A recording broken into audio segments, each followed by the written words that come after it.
maana ya D, alafu G, alafu A, alafu D2. Haya, kutoka kwenye D2 unaenda I, hapo unatengeneza ile shape inaitwa IVV. Hi everyone, my name is Ezekiel Chavara. Naomba nikukaribishe katika kipindi chetu cha muziki cha siku ya leo. Na siku ya leo nimekuandalia somo zuri kabisa ambalo linahusiana na namna ya kuweza kupanga major chord pattern katika ufunguo wa D major. Namna ya kupanga major chord pattern katika ufunguo wa D major. Ninapozungumzia major chord pattern, ninamaanisha namna ya kuweza kuzipanga major chord zote ambazo zitapatikana katika huo ufunguo na utusema. Sasa leo tuko katika ufunguo wa D. Kwa hiyo namna ya kuweza kuzipanga kodi zako zote kwa maana ya namba 1, namba 4 na namba 5 katika ufunguo wa D major. Utakubaliana na mimi kwamba niliwahi kusema kwamba kila ufunguo huwa unakuwa na noti jumla 7 za msingi ambazo ndio zinaunda huo ufunguo. Nikasema kwamba noti ya kwanza mara zote huwa inakuwa ni major chord. Nikasema noti ya pili huwa inakuwa ni minor chord. Noti ya tatu huwa inakuwa ni minor chord. Noti ya 4 huwa inakuwa ni major chord. Noti ya 5 huwa inakuwa ni major chord. Noti ya 6 huwa inaitwa minor chord. Noti ya 7 huwa inaitwa diminished chord. Na noti ya 8 huwa inaitwa major chord. Ndio ile ya kwanza ambayo tumeanza nayo. Kwa lugha nyingine, hizi ndizo sasa zinakutengenezea kitu kinaitwa do, re, mi, fa, sol, la, ti, do, do, ti, la, so, fa, mi, re, do. Hizo ndizo zinazokutengenezea hiyo tonic sofa degree kwa maana ya do, re, mi, fa, sol, la, ti, do. Sasa siku ya leo tupo katika ufunguo wa D ambao ni huu hapa, na tunaenda sasa kuchambua major chord pattern katika ufunguo wa D. Okay. Sasa hii kama ni D, maana yake namba 1 yetu lazima itakuwa ni major chord ambayo ndio hii. Major chord nyingine katika ufunguo wa D utaipata namba 4. Namba 4 inakuwa ni G major ambayo ni hii hapa. This one. This is called D major. Na namba 5 yetu itakuwa ni A ambayo ni hii hapa. This one ni A major hii ambayo wengine wanaishika hivi, it's okay. Wenye vidole vyembamba ukishika hivi wanajinoma sana na kwa iko vizuri. Sisi wenye vidole vinene tukilaza tu hivi basi tumemaliza kazi. Sasa hizi nataka sasa tuzichambue kwa kuziextend kwenda kwenye gitaa zima, kuzunguka gitaa zima. Kwa hiyo naanza namba 1, namba 4, then unaenda namba 5. Unarudi namba 1. Naanza 1, then 4, then 5, then back to 1. Okay. Sasa kuna kitu kingine cha msingi sana ambacho natakiwa kizingatia wakati wa kutengeneza major chord pattern ili uweze kumove kwa urahisi. Kuna shape maalum ambazo tumeimprovise ambazo zinatusaidia kuweza kulabel hizi 1 4 5 1 4 5 1 4 5 kwa urahisi. Na hizo shape ziko 3. Kuna shape ya kwanza inaitwa shape ya I katika ufunguo wa yes, na shape ya pili inaitwa shape ya D, na shape ya tatu inaitwa shape ya M. Hizi ndizo shape ambazo zina dominate katika kupiga gitaa lako la solo. Ukizitumia hizi zitakusaidia kuweza kuimprovise. Sasa kwa kuanza na D, obvious hii hapa ni shape ya V ambayo ndio hii hapa. Hii hapa. Kwa ni the same thing. Ni D hii ambayo ndio hii hapa. This one is D, hii hapa. Ambayo ndio hii hapa. Kwa utaanza na V. This one. Kwa badala ya kamata D ya hivi sasa, unakamata D ya hivi. Sasa kuna video moja nimewahi kurekodi nikakufundisha kwamba katika hizi shape tunazozi improvise, ukiona umeanza na shape ya V, shape zitakazofuata kwa maana namba 4 na namba 5 yako zitakuwa ni MM. Kwa hiyo maana yake itakuwa ni V alafu inafuata M alafu M.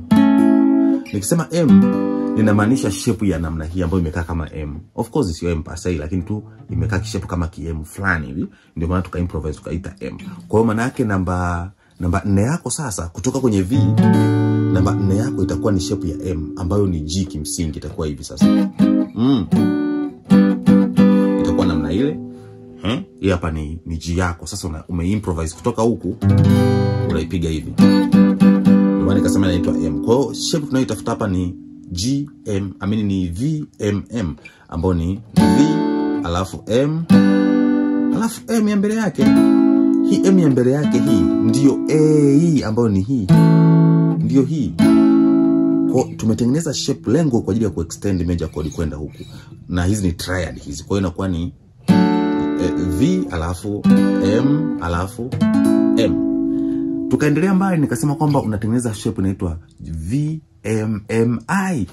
Angalia hii hapa. V alafu M alafu M alafu I. Sasa hii I inayoshika hapa ndio tunaita D2. D1 ni hii, D2 ni hii.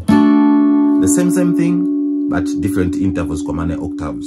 Kwa sasa maana yake hapa ni kama vile unatafuta inversion ya D, unatafuta inversion ya pili na ya tatu ya D. Kwa maana kwamba si major chord, kwa unacheza 145, then 145, then 145. Kwa tumeanza na hii hapa D, ambayo ndio hii hapa. Kwa tunaenda D alafu G alafu A alafu D. Tukifika kwa tuko hapa sasa, tunaendelea kulitafuna gitaa lako kwenda huko. Kwa ukishafika hapa sasa, tena unaanza I alafu V V. Kwa inakuwa I ambayo ni D, V ambayo anamwakilisha G major, alafu V mwingine ambaye anamwakilisha A major. Kwa maana yake unakuwa umetengeneza shape ya I V V. Nilisema sehemu yoyote ambayo umeanza na shape hii ya I, shape zinazofuata huwa ni V alafu V. Yaani ni kanuni hiyo. Ukianza na I utafuata kitu kinaitwa I V V. Hiyo ni kanuni ya major chord pattern. Ukitoka hapo sasa, kuna kanuni inayosema kwamba ukianza na I pia unaweza kusema I V V ukaongeza na M. Hii hapa ni M, ambayo kwa lugha nyingine tunaita D3 sasa. D1 ni hii. Unaona? D2 okay, D1 hii, D2. Tunaanza D, G alafu F. D alafu G alafu A alafu D hapa ni D2. Kwa hiyo inakuwa D alafu G alafu A alafu hii hapa inafuata hapa D3 hii hapa, ambayo inakuwa na shape ya M. This one is called D3. Kwa ukianza na shape ya M sasa, utatengeneza aina ya shape inaitwa MII. Kwa hiyo itakuwa ni M alafu I alafu I. Ukimaliza hapo utatengeneza shape ya V M M. Ndio ile ya kwanza tulianza nayo kule mwanzoni. Kwa hiyo ukiziunganisha hizi patterns za major chord, utagundua umetengeneza kitu kinasema kinasikika hivi.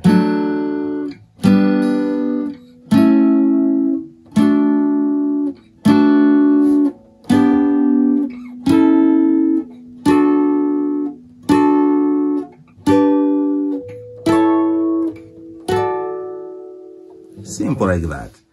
Sasa utaniuliza bar chord unazipigaje katika hizi shape? It's very simple. Haya, kwenye shape ya V hii hapa, ukitaka kutengeneza bar chord, maana yake kidole chako namba 5, namba 4 unakiongeza pale kwenye uzi wa 5. Inakuwa hivi. Na inakuwa bar chord kwa mfumo huo, na umeshaimaliza. Haya, ukienda shape ya M, maana yake tunasema ni V M M I. Shape ya M, unachokifanya hiki kidole unakilaza juu, alafu hiki unakipandisha pale. Kwa inakuwa hivi. Hii hapa inakuwa ni G major, lakini katika mfumo wa bar chord, ambao ni namba 4 yetu. Haya, ukitoka hapo kuna M ya 3 hii. Tumesema ni VMM. M ya 3 hii unaishikaje? Unaishika tu hivi. Ukiona sehemu yote kuna shape ya M ambayo ni hii, bar chord yake inakuwa vile. Inakuwa kama ile ya F major, bar chord ya F major. Kwa hiyo inakuwa namna hii. Unakuwa umemaliza. Haya, baada hapo ni V M M alafu I. Sasa I yetu sisi ukitaka kuitengenezea bar chord unailaza tu hivi. I inalala, alafu unaongeza kidole namba 5 pale kwenye bar. Na kwa vile point hapa maana yake ni V M M I kwa maana ya D, alafu G, alafu A, alafu D2. Haya, kutoka kwenye D2 unaenda I, hapo unatengeneza ile shape inaitwa IVV, kwa maana sasa itakuwa ni I alafu V, hapo ni G, alafu namaliza tena pale, alafu na mpaka itana, na hapo kutoka hapo unapiga, alafu naenda tena pale. Sasa mpaka vidole vimeisha huku mbele. Maana gitari imeisha, unaweza kaendelea mpaka unakotaka wewe. Kwa hiyo unakuwa na kitu kama hiki.